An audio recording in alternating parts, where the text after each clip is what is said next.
والصلاة والسلام على رسول الله وعلى آله وصحبه أجمعين أشهد أن لا إله إلا الله وحده لا شريك له وأشهد أن محمدا عبده ورسوله ما بعد. Assalamu alaikum.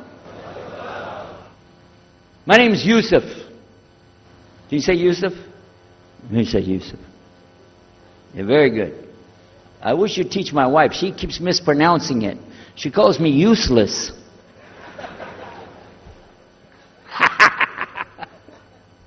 Alhamdulillah.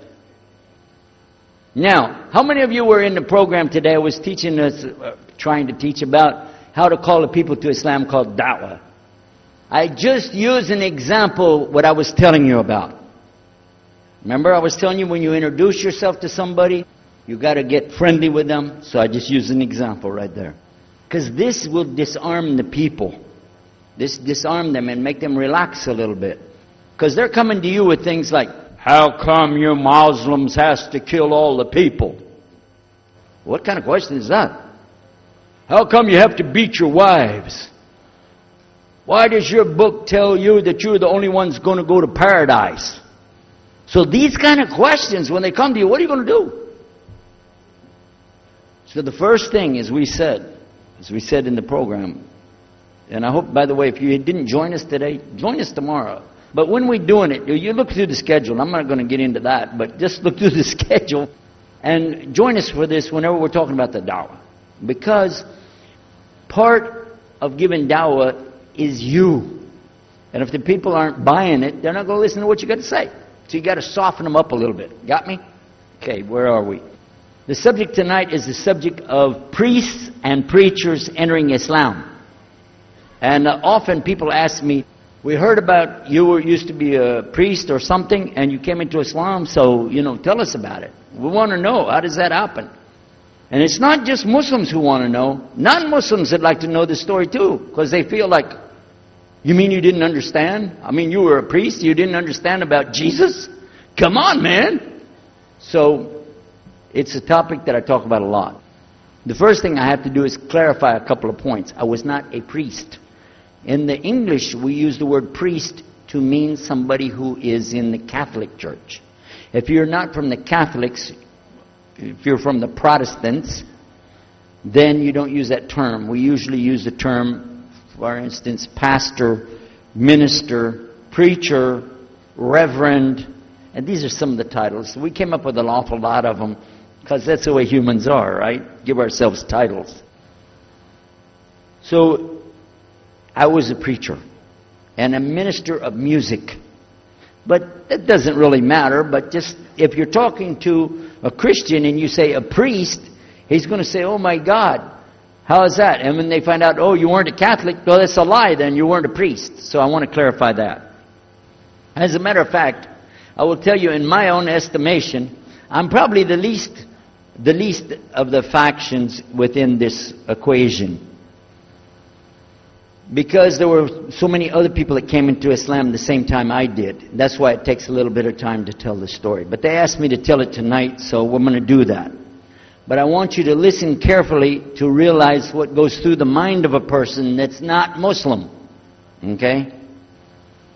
And I usually start out by telling people that my father and I were both ministers, and both of us were also businessmen. In the reverse order. We were business first and preacher second. Got me? Because, well, as they say, business is business. And that's exactly how it worked. We operated mostly in Texas. We had a place in San Antonio, Houston, and also in the Dallas area.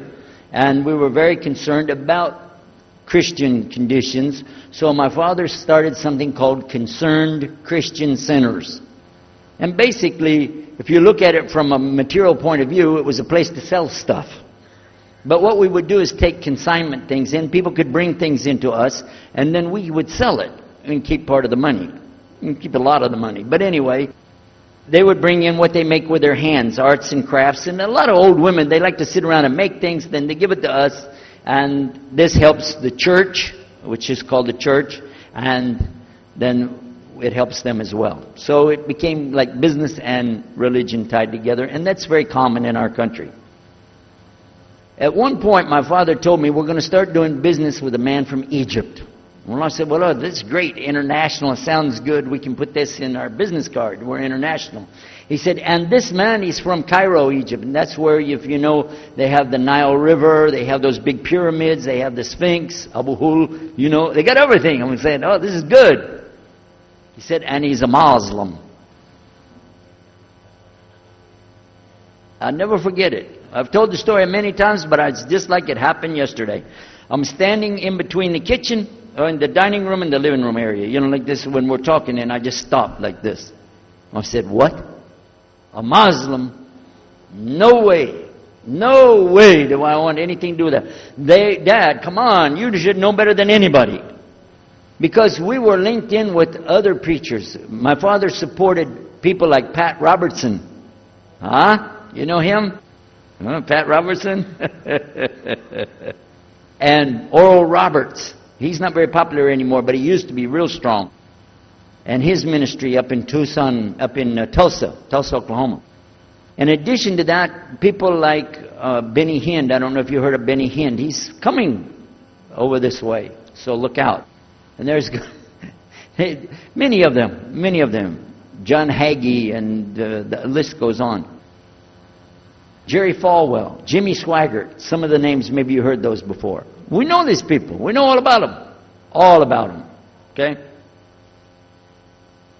So at one point, here I am standing there talking to my father about a Muslim. These are the enemies of God. This is what we've been taught. These same people, I just mentioned their names, in their preaching on the television and so on, this is what they teach. Muslims are no good. Now it just became Muslims are terrorists. But back then, you know, we didn't reach that level yet. We were still just kidnappers, hijackers, you know. They said that Muslims don't believe in God, that they're worshiping a black box in the desert, and they kiss the ground 5 times a day. Now that's what we know, man. So here's this Muslim going to do business with us. I told my dad, no way, I'm not going to do it. And he insisted. He said, I want you to meet this man. He's very nice. And I said, I don't want to meet him. I never am like this, by the way. But on this case, I said, no, that's one thing I'm going to stand firm against. We're not going to do it. He said, I want you just to meet him. I said, all right, I'll do it for you. I'm going to do it my way. I'm going to go to church. And it's going to be on Sunday. When I come out of the church, I'm going to have my Bible under my arm. I'm going to have the salib. I used to carry a big cross. I'm going to have my cross with me. And I'm going to have my hat that says, Jesus is Lord. And I'm going to have my wife, born-again Christian, with me. And we are going to get this demon, devil, infidel, Muslim. And we're going to show him Jesus. Now, this is a true story, by the way. So I got up that morning on Sunday, and I was thinking, man, you know. We went to church. Strangely enough, the preacher was preaching out of the Old Testament about salvation coming at the time of David, which really puzzled me, because according to Christianity, it's coming through Jesus. And it really, that opened the door for me, but that comes up later in the story. Why was he saying there's salvation before Jesus? That's interesting. Now, when I get there to my father's store, I'm looking around, you know. I'm looking for somebody wearing, you know, a long white robe and some kind of black, you know, thing over that with a long beard. And I guess I was looking for me, wasn't I? Anyhow, when I get in there, I don't see this guy. By the way, imama, sword, everything. Ayatollah Khomeini, maybe. This is what I had pictured. I said, where is he? I'm ready. My father said, he's over here. I said, where? I said, here. This is a normal guy. He was normal. He didn't have a beard. He didn't have any hair at all. How do you do? I told him my name. He introduced himself. His name is Muhammad. I said, how do you do? After the niceties of hello, how are you, how's everything, I said, do you believe in God? He said, yes. Oh, yeah? Sure. He said, yeah. Abraham? Yeah. What about David and Suleiman? He said, yeah. So when I meet this man, I'm impressed that he's believing these things, but I thought maybe he's just saying it. So I even asked him, what about Jesus? Because I thought maybe they're kind of... First I thought Muslims were like Hindus. That was first. And then when he said he believed in some of the things of the Bible, I said, okay, maybe they're like Jews. So that's when I said, yes, but what about Jesus? Do you believe in Jesus? And he said, yes. I said, okay, wait a minute. This is going to be easy. I can convert this guy. So I agreed that we're going to do business with him. And in fact, I took him immediately out to have tea together. We sit together, drink tea, talk a little while. And I started trying to teach him right away. I'm in the Bible. I got it right there. Flip it open. Genesis. Let's talk about Abraham. What do you know about Abraham? Abraham, he had 2 sons, you see. And blah, blah, blah, blah, blah. And I'm doing all the preaching to him. You imagine this? And he sit there. Okay. He's a graduate of Allah's heart.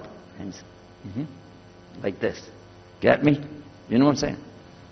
Well, it happened that during Ramadan, some of his friends that he was staying with had to move their apartment around or something, and he was going to go stay in the masjid for itikaf in Ramadan. It's normal.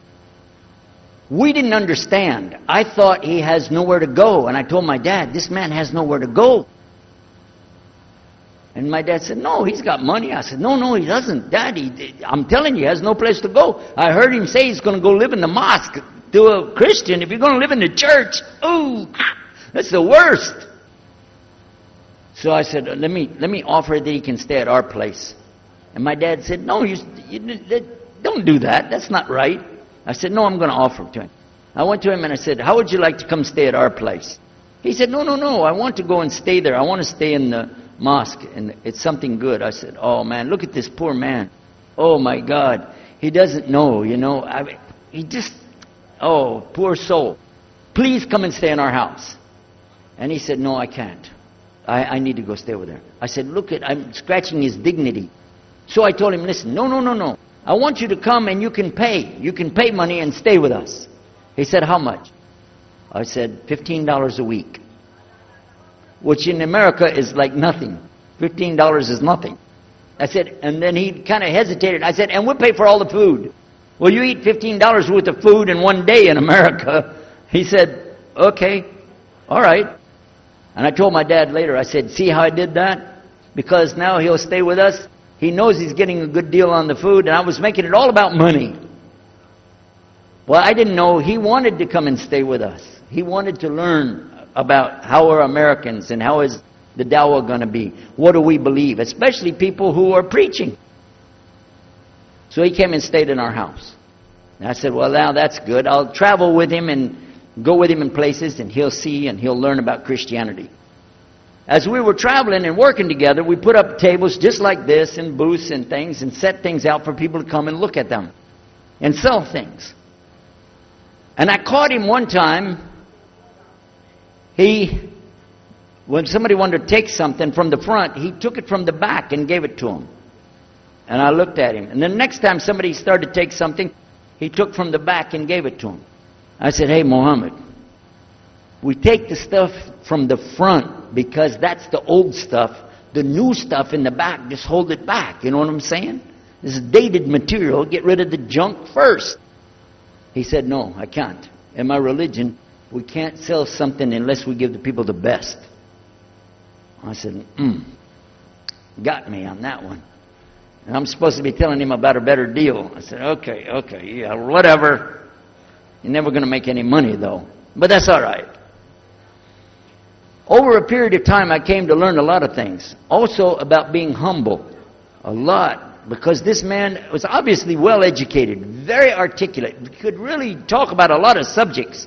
In fact, I tried to debate with him about many things, but he was so wise and well-educated that he could see what I was doing, and he would take it easy and let me win every debate.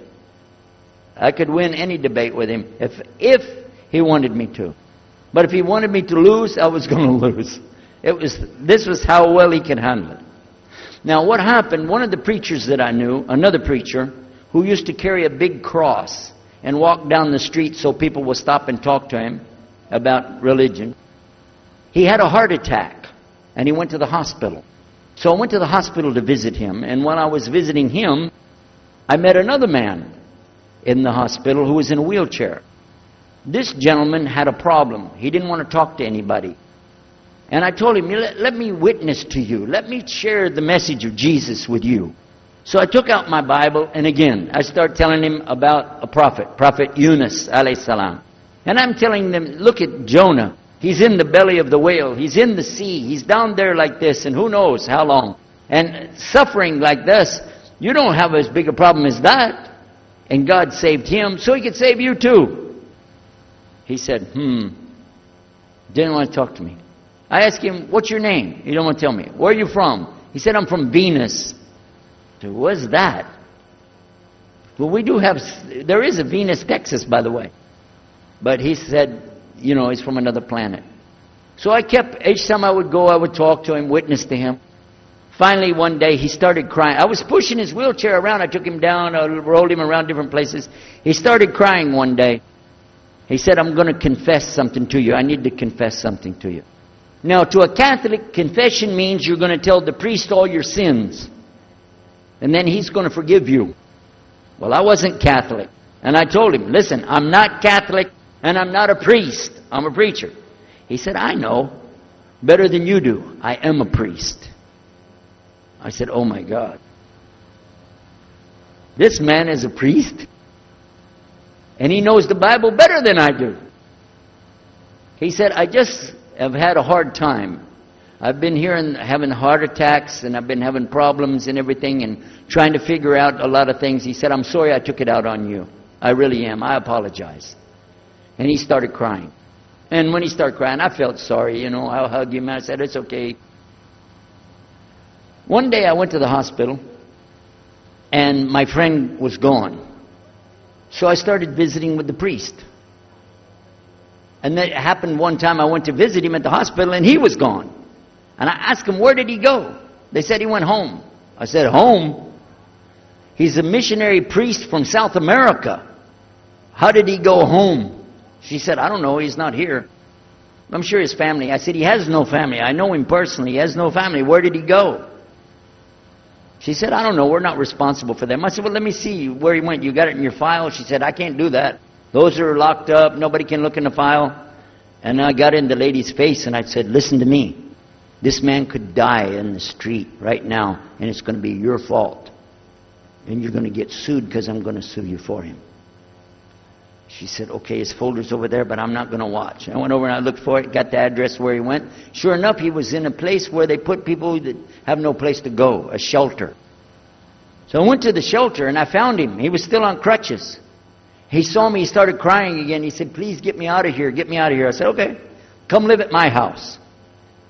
Now, I told you the story so you can see something.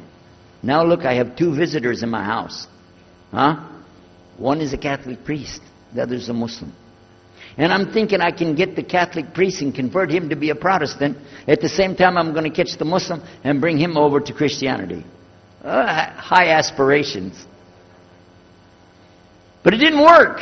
Some strange things began to happen. We would sit around the table at night to discuss what is the Bible and what's the salvation.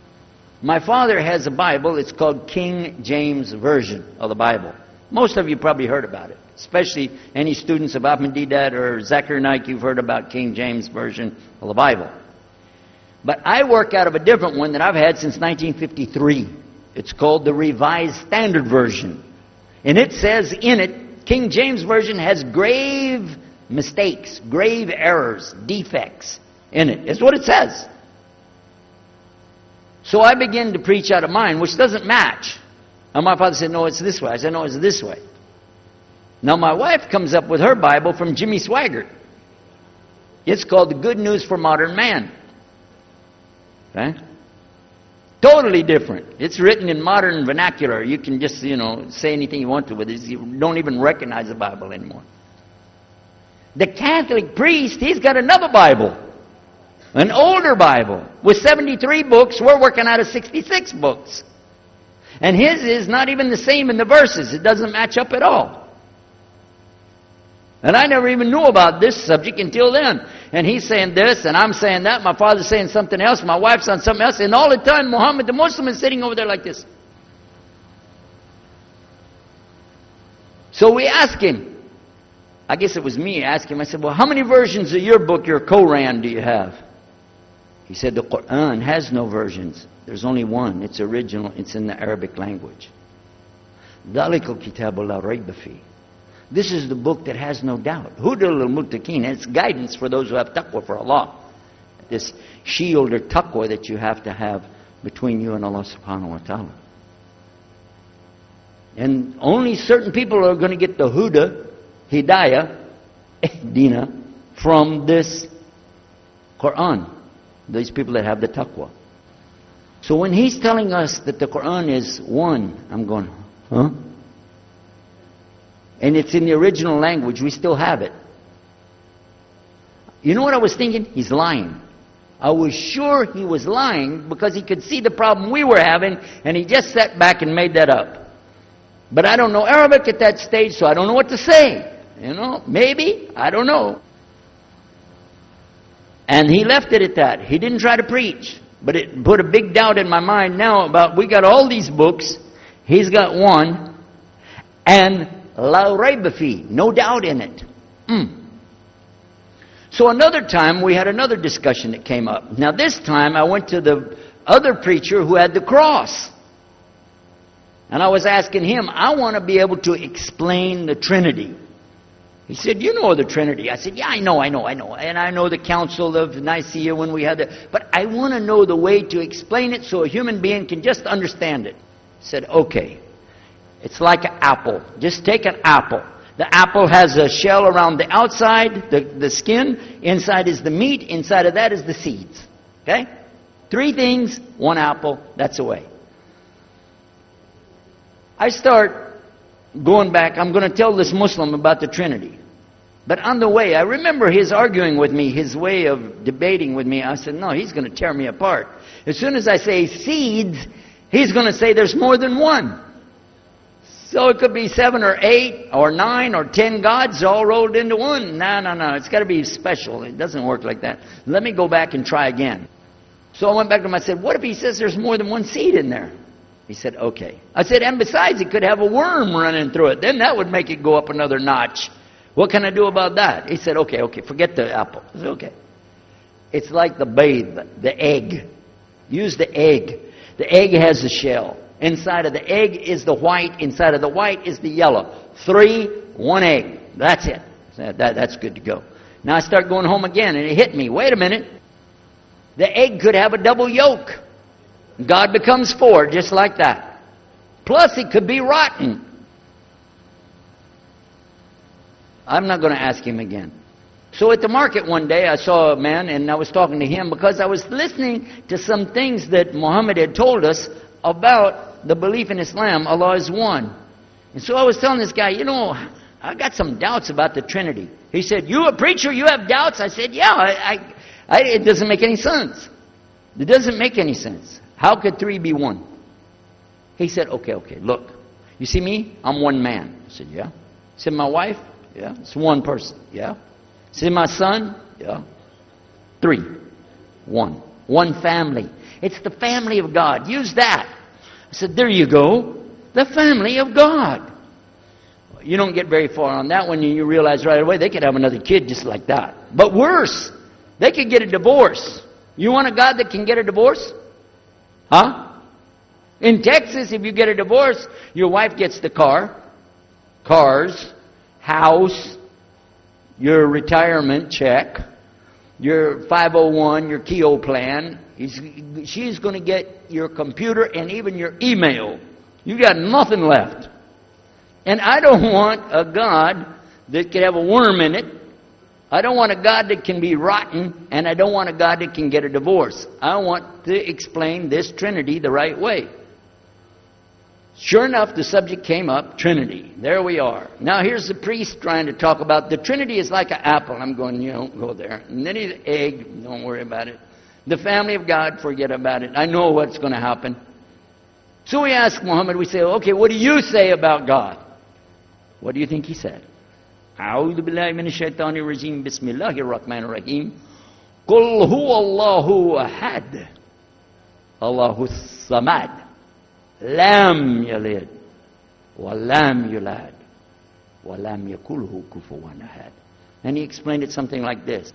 Say he is Allah, the unique, not like anything else. He's eternally sought after by his whole creation, but he doesn't need the creation. He's not the father of anything, he's not the son of anything, he's not like anything, and he is unique. Ahad. Boy, that's exactly what I already think, but I can't admit that. That sounds too easy.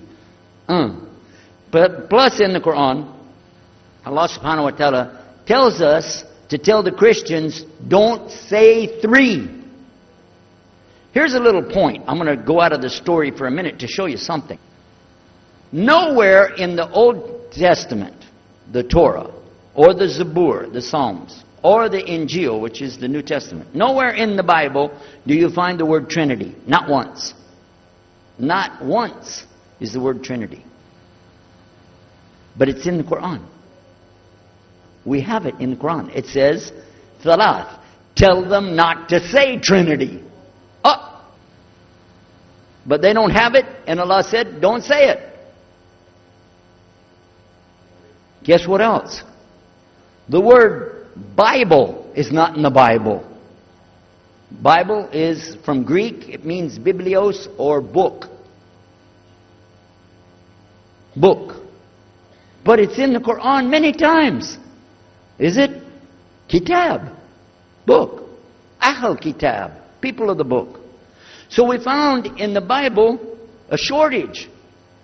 They're talking about it, but the Quran is explaining it. I found actually in the Quran, I can explain the Bible much better because it gives me the things I didn't know how to explain.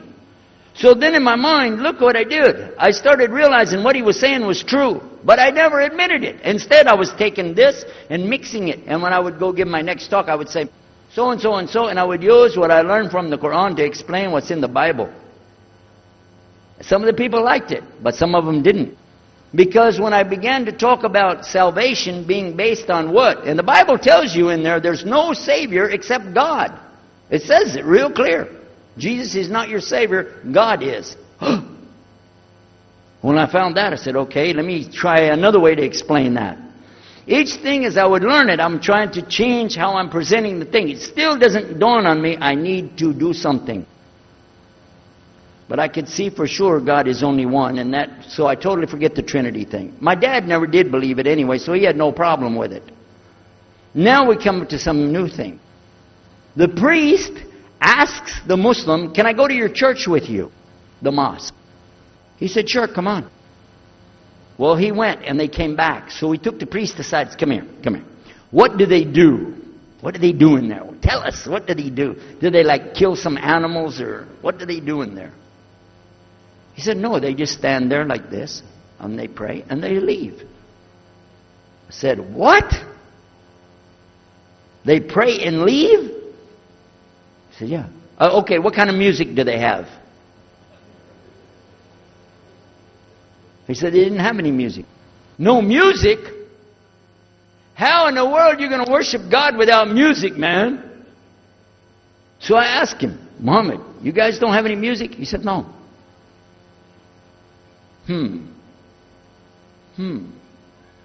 Now, I'm in the piano and organ business. I said, how many mosques are there in the world? He said, millions and millions and millions of them. And I said, none of them have a piano. He said, no. Any of them have an organ? He said, no. Oh, man, I can get rich. Just introduce some music to these guys, put it in there, bound to be. I said, do the Arabs have any music? He said, oh, Arabs have music.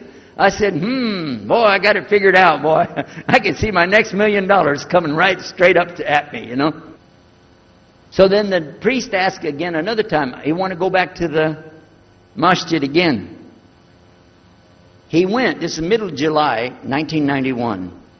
He went to the masjid with him again. And by the way, this masjid, Sheikh Muhammad Jabali knows it very well, is on Medina Drive in Arlington, Texas. And that's where they were going to, because we were living in Midlothian, just south of Oak Cliff and south of Dallas. So they didn't come back. All night we're waiting. What happened? Very late they came back.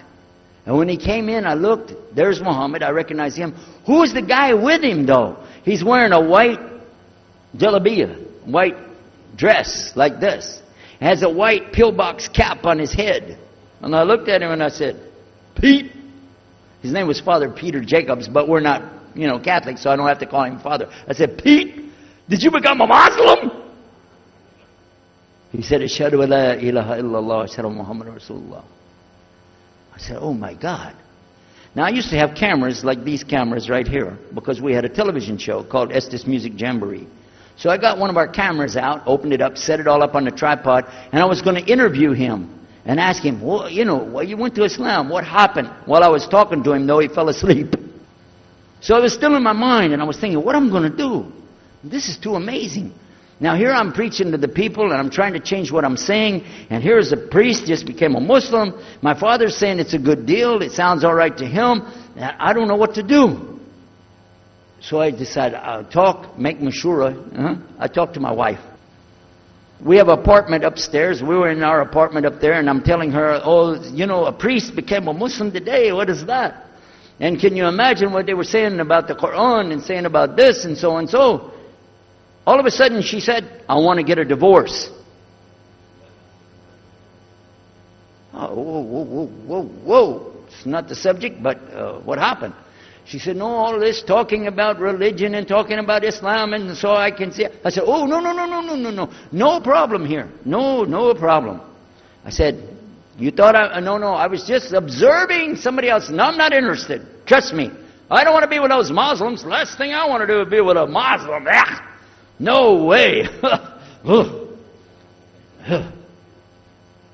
Just put your mind at ease. She said, I need a divorce. I said, where are we going with this again? What's the problem with that? What happened? She said, a Muslim can't be married to a Christian. I said, what? No, wait a minute. Hold on. I don't look at me. I'm telling you, I swear, I don't want to be a Muslim. Okay? And even if I did, don't you remember what he said? A Muslim man could be married to a Christian woman. It's not a problem. But I'm not saying I want to. I'm just saying it's not a problem. She said, that is the problem. A Muslim woman can't be married to a Christian man. I want to be a Muslim, so I need a divorce. I'll never forget, I was sitting right on the edge of the bed, just sitting there, and I almost fell over. I said, at last, I can tell the truth. I can say it. I didn't realize that she liked the idea. I was afraid. I said, okay, the good news is, I too want to be a Muslim. You know what she said? I don't believe you. I said, no, really. I was just saying that because, but for sure, just so you know, I want to be a Muslim. I've been thinking about it. I want to be a Muslim. We're both going to be Muslim. Alhamdulillah, this is going to be great. Right? You know what she said? I don't believe you because you're either lying right now or you were lying 5 minutes ago when you said you didn't want to be a Muslim. And either way, I don't want to be married to a liar. So get out. So I started leaving. I'm walking down the stairs of the apartment. I'm down to my father's part. I said, wait a minute. Where am I going to go? This is my father's house. I just got thrown off of my own property. What happened here? So I went to get to Muhammad and I woke him up. I said, come, you and me, we got to talk. Come with me. And we went outside the house and we walked those country roads in Midlothian, Texas until the time for the sun to come up at dawn. And all that time I talked to him about what's it like to be a Muslim, how do you have to believe, what do you have to do. Let me hear all of it now. And no more playing a game. I'm not debating, I just want to know. Just tell me. Just tell me what's Islam. I need to know what I need to do. And he told me everything and I realized this is it. I got to make a decision. This is a big deal though. And he told me, okay, this is up to you. You have to go make a choice for yourself. I can't help you. I said, oh my God. So when he was praying Fajr, I decided, I've been watching this man praying this direction with his head on the ground. It's so beautiful to see a man humble himself, put his head on the ground to the Rabbil Alameen. I said, oh my God, let me try that. So I sneaked off somewhere where nobody could see me, illallah. And then I found a place, a board there, and I bowed down on the ground, and I put my head down on the ground on that board there. And by the way, I'm pretty good at speaking, especially in prayers. I used to make so long a prayer, they wouldn't let me say the prayer at Thanksgiving because the food would be cold. Okay? But I put my head on the ground, and only these words came, no more words, just this. Oh God, guide me. That's it. And I was thinking, well, I got to say more than that. Nothing. Oh God, if you're there, guide me. That's it. After a while, I sat up and I looked around. There wasn't any fancy rainbow. It wasn't birds flying around. There was no big signs from above. There was no music, angels, harps, nothing like this.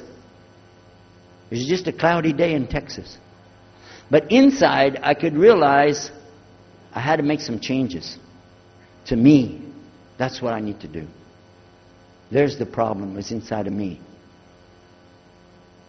Within a few minutes, it became clear what I needed to do, and I had to develop an idea how to pull this off. I talked to my wife, I talked to my father, I made a bath, and at 10 o'clock that morning, in Midlothian, Texas, I went in front of this man named Muhammad, and this new man named Yahya, who used to be the priest, and I said, Ashhadu la ilaha illallah wa ashhadu Muhammad Rasulullah.